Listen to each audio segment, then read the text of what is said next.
கிறிஸ்துவுக்குள் அன்பானவர்களே, உங்களை சந்திப்பதில் மகிழ்ச்சி அடைகிறேன். நீதிமொழிகள் 18:10.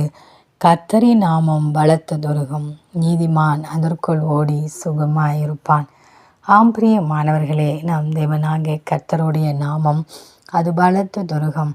அதற்குள் ஒவ்வொருவரும் ஓடி நாம் வரும்போது சுகமான ஒரு வாழ்வை தேவனாகிய கர்த்தர் கட்டளையிட்டு தருவார். ஒருவேளை நாம் தூரத்திலிருந்து பார்க்கும்போது என்னால் முடியாது, நான் பாவம் செய்தவன், இல்லை என்னால் நிலைத்திருக்க முடியாது, நான் விழுந்து விடுவேனோ என்று சொல்லி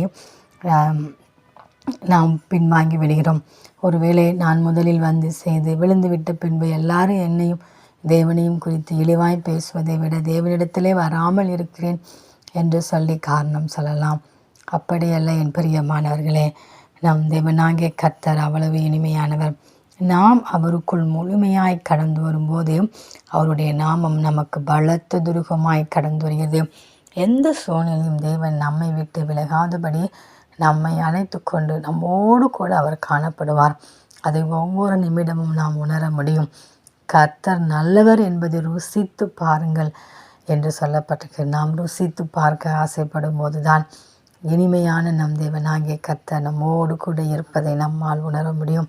எல்லா சூழ்நிலையிலும் மனிதர்கள் நம்மை கைவிட்ட போதும், பண தேவைகளின் நடுவின் மத்தியிலும், துன்பங்களின் மத்தியிலும், இடுக்கண்கள் மத்தியிலும், வியாதியின் மத்தியிலும், நெருக்கப்படுகிற சூழ்நிலையிலும், தனிமையிலும் நாம் இருக்கும்போது கர்த்தர் ஒருவரையே அவனை நடத்தினார் என்ற வார்த்தையின்படி அவர் நம்மோடு கூட இருப்பார். அவருடைய நாமம் அப்படிப்பட்ட பலத்த துருகமானது. அதை விடாதபடி நாம் ஒவ்வொருவரும் பற்றி கொண்டு அதற்குள் சுகமாய் தங்கியிருப்போம்.